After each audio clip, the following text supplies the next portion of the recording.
And we are now on air, and we are here in the Midwest where it is amazingly balmy advance into winter, although I guess we have a couple of days coming up over the weekend when it could plummet. But nonetheless, this has been a very pleasant advance into 2016 with weather that is being very, very cooperative. How are you this morning, Barrett? I'm definitely enjoying the birds that are out tweeting in larger force than during the sub-zero temperatures or sub-freezing temperatures. Anyway, here we're kind of back up above freezing, and the birds are enjoying the crab apples on the crab apple tree, and yeah, generally seeming pretty cheery. Good. So the birds imbibe crab apples, but they apparently are able to discard the crab part so they don't get crabby. And maybe that's a lesson for all of us, is to enjoy the banquet of life, but not allow it to leave us with a bitter aftertaste. Huh? Yeah, I like that. I like that. I always just try not to eat the seeds. I don't know. When I was a kid, there was this kind of idea like, well, if I swallow the cherry pits or something like that, is a cherry tree going to grow out of my head or something like that? Really, that's interesting. I always just avoided them simply because when I was younger, I was big into mastication, and if I couldn't chew it up easily, then I would discard it rapidly. But times change, and we grow into our skill sets for living in this world, which is kind of interesting, because ultimately we have to unlearn all this stuff to get back into the real world.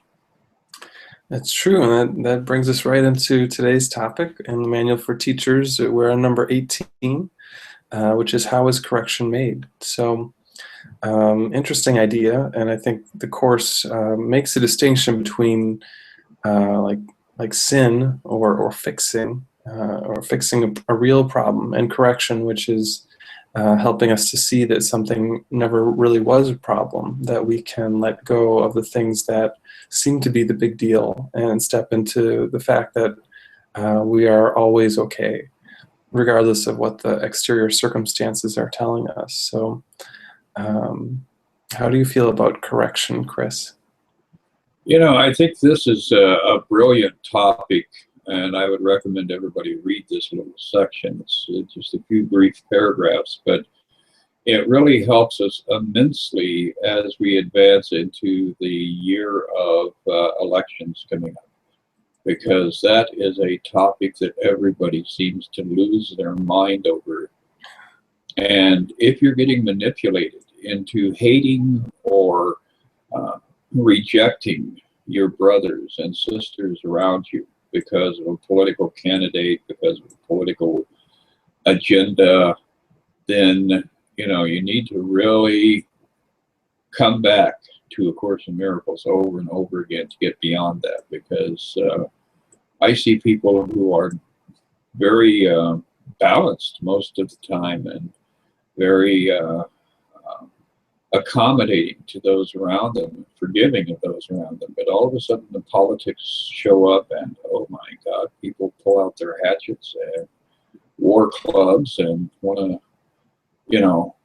finish the job a little bit early, a little bit before the actual election. And it's seeing all that enmity and bitterness can be somewhat disheartening. So, for all of us, we have to go back over and over again and recognize that all of this is an illusion that is rife with stimulants that cause us to keep the illusion going. I generally agree with you, but if you say something nice about Trump, I'm just gonna have to get out my hatchet here, Chris. Oh, well, Donald, I'm always fascinated with his hairdos. I think that he, gives us multiple opportunities to appreciate his hairstylist's creative gifts. And so I'm in praise of Donald's Is that a chapeau? No, a chapeau is a hat. So anyway, that No, little squiggle of hair on the top of his head. I'm completely with you here, Chris. I think that this is just another opportunity for us to see the insanity that's inherent in this world, and politics might be a little more pronounced than other areas, but the ego's motto is one versus another, and where else can we see that more clearly than in our political fighting that we have, that everyone else is the cause of the problem, and if they would change, then we could be happy. It really is a very disempowering thought, and it's the opposite of what we learn in the Course. We realize that no one can be the cause of our upset. And I think it kind of fits really well with one of the lines from this section. It says, God's teacher's major lesson is to learn how to react to magic thoughts wholly without anger. And just a reminder that a magic thought is any thought that something in this world is real, something in this world is the cause of our happiness or the cause of our unhappiness. Anytime we ascribe that power to something here in the physical world, that's what magic is. So just to read that again, God's teacher's major lesson is to learn how to react to magic thoughts wholly without anger. So we realize, people can spout off whatever words they want and be, as oppositional as they want, but we don't need to react in the same way, that we can react with kindness. One of the thoughts that helps me a lot around this is the idea that everything is either an expression of love or a call for love. And when we see that, then we can take even some extreme statement that someone is making and realize really what they're saying is please be kind to me. Please don't judge me. Please don't believe I'm unworthy of happiness. And that really kind of helps me to see the whole thing in a different light. Yes, that is the best way that we can handle that, because it's very easy to get inflamed because we slide off of our or out of our truth momentarily and imagine that something somebody else says can hurt us, or something that somebody else does can hurt us. And as long as you're identifying with physicality, that is probably true. If somebody shows up with a chainsaw and has a glint in their eye, it's a good idea to run if you want to preserve your body. But if you're stepping into the truth, you realize that there is no body and there's nothing to run from. And that's an extreme example, but even in the slightest conflicting thoughts that we encounter from others around us, we have to stop and review our own belief systems rather than attacking their system. So the moment that you are starting to feel discomfort, anger, frustration with what somebody around you is saying, then you need to step back and look at it with eyes of acceptance. What is it that I'm really thinking? And the last paragraph, I think, is brilliant in that it gives us a formula. It says, in order to heal, it thus becomes essential for the teacher of God to let all his own mistakes be corrected. If he senses even the faintest hint of irritation in himself as he responds to anyone, let him instantly realize that he has made an interpretation that is not true. Then let him turn within to his eternal guide and let him judge what the response should be. And that him that I just mentioned there was a capital him. In other words, the Holy Spirit, our spiritual guide in this world. So we have to constantly go back and defer to what the Holy Spirit is offering us as a way of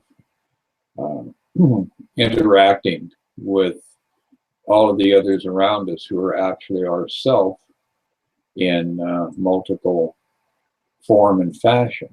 And that's the other part of this that we really have to put a lot of attention on, is the fact that whenever you attack somebody else, you are in reality attacking yourself. So you are going to feel the pain, the sorrow, the diminishing in your own mind and in your own world, proportionate to how you are perceiving those around you.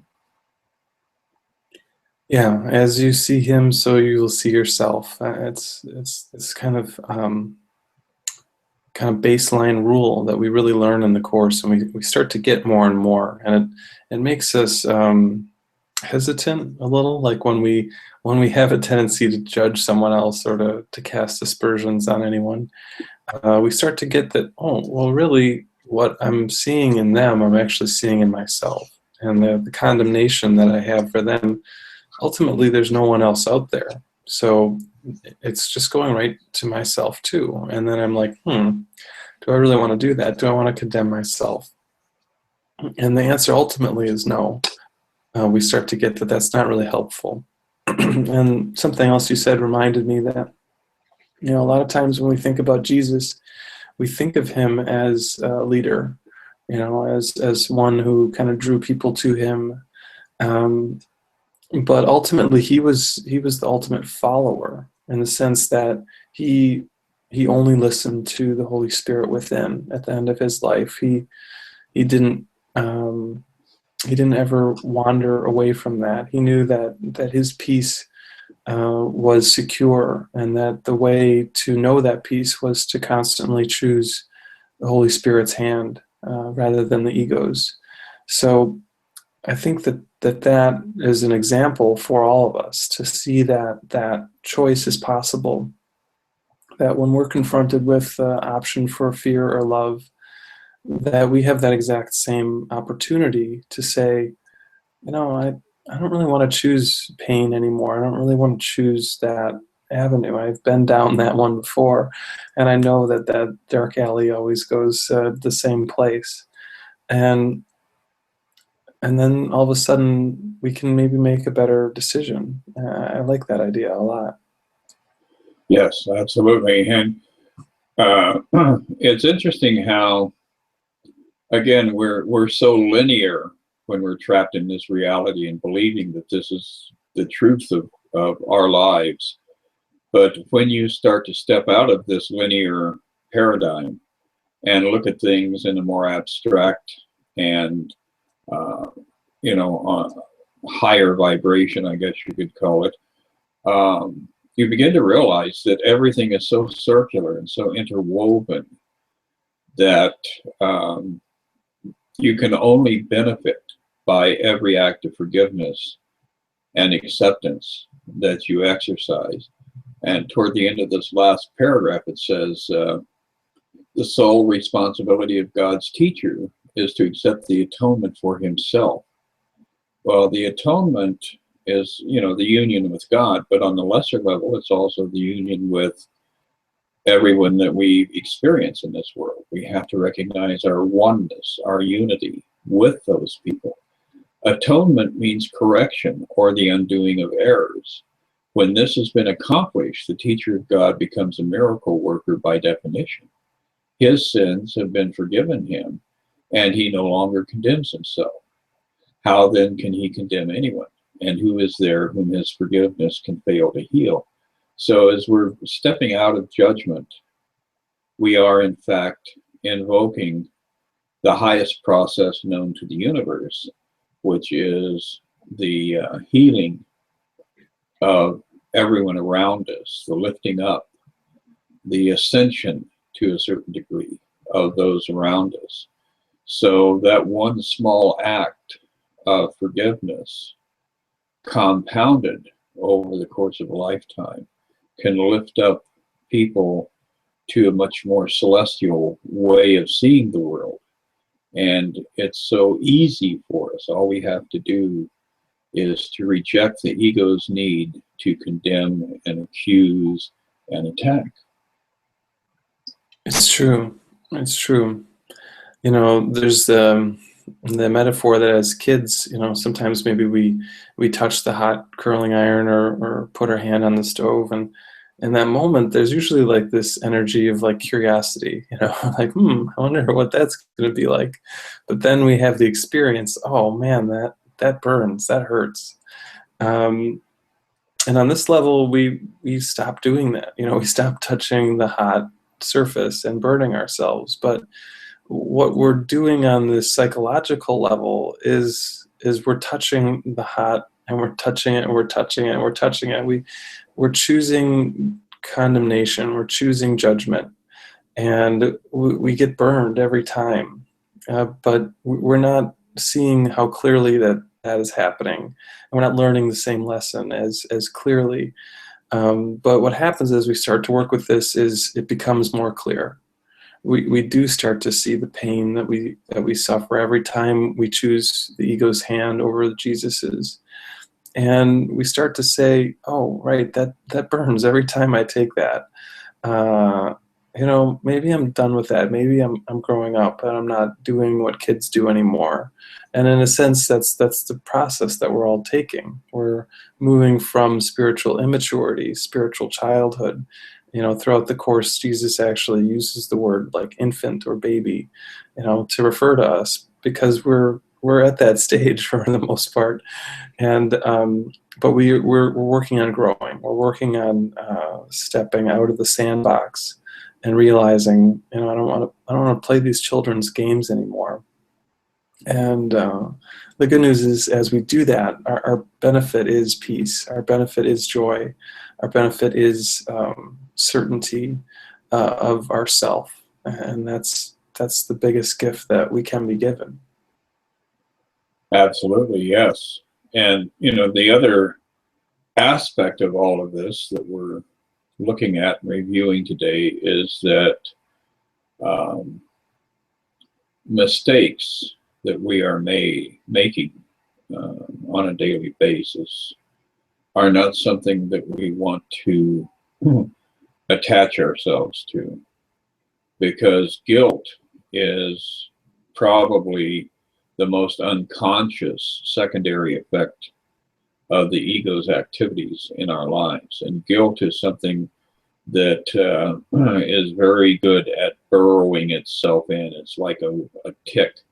It burrows itself in, it anchors itself, and it frequently is hard to identify. You know, I talk to people every day, and every once in a while somebody has got this guilt thing going and they don't even know what they're feeling guilty about. But that's the nature of it, and that's where we have to surrender to the Holy Spirit to bring these issues into our mind's eye. And once you start doing that, you can remove that guilt that is, you know, the one big obstacle that I think a lot of people overlook. Is it's okay, I forgive myself for blah blah blah, but have you touched that guilt? Have you looked at that guilt? And have you allowed that guilt to be removed from your consciousness? Because it is a process of surrender. I think you hit the nail on the head. It is it's the core of all this is our guilt, and I think unlike other thought systems, the Course basically lays this out for us that, you know, it could be guilt, it feel like guilt over a lot of things that happen here in the dream. But if we go deep enough, that guilt that we're all struggling with in our own way is one guilt. It's the one guilt over believing that we separated from God. And you could say the guilt over believing that we murdered God. It's not possible. You know, God is eternal, God is love, God is light, but in our confusion, we bought into it and we believe that it's true. So all of our work, ultimately, all this forgiveness that we're doing is unplugging our belief in that guilt and realizing that there was no crime, there was no murder, there was no separation, and that we are still one. We're still back at home in heaven with God. We've never wandered off. The story of the prodigal son, It's as though it never happened, and we're still being received in that warm welcome by God.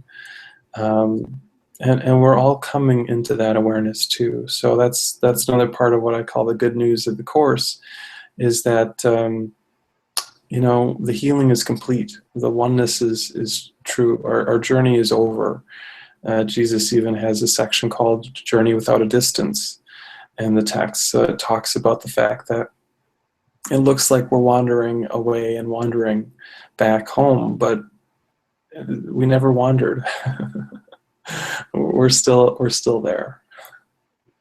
That's definitely a fact. And of course, a couple of the religious organizations out there relate this to the idea of original sin, and how that original sin is something that can be addressed simply by dribbling water on the baby's head at a ceremony. And little do they realize how that compounds the problem. That definitely takes up the ego's agenda to bury that idea of original sin. And for that, the ego's ultimate pronunciation is that you've got to die because you sinned. So it just gets back into that crazy loop, going around and around and around. And that's what we're trying to do, is break that tendency to wake up, play the game for a while, and then fall back asleep. And then have another incarnation, and one after that, and one after that. That's right. Yeah, we're breaking that cycle. We're doing the virtuous cycle instead of the vicious cycle. And the good news is that as we do that, we can have fun too. So I really hope that everyone out there who's watching this video has a really great 2016, and that we all have a lot of healing, have a lot of happiness in our hearts, and that we come into this recognition of the divine truth of our nature. And as we do so, we share it with everyone in our lives. So I'm really excited for all the healing that I've already had this year, but that will be unfolding throughout this year. So, and I'm glad that we're doing some of it together here, Chris, too. Yes, this series has been a source of regeneration, healing, and expanding vision. And I think 2016 is going to be a year when we can really implement these thoughts more and more and more, and benefit from them, and watch others benefit from them. So, and in a week and a half, we will be having an event down here in Alsip where we're doing a Course in Miracles discussion, Step into the Light.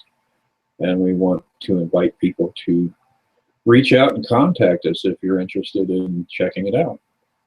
Yeah, it'd be great to see you there. So Chris and I always have a fun time when we're together, so you can be a part of that, and we can all have fun together. Absolutely, yes. And the best part is that there's free stuff. We'll give you free stuff if you come to this event. I'm not sure what it is yet, but we'll find something.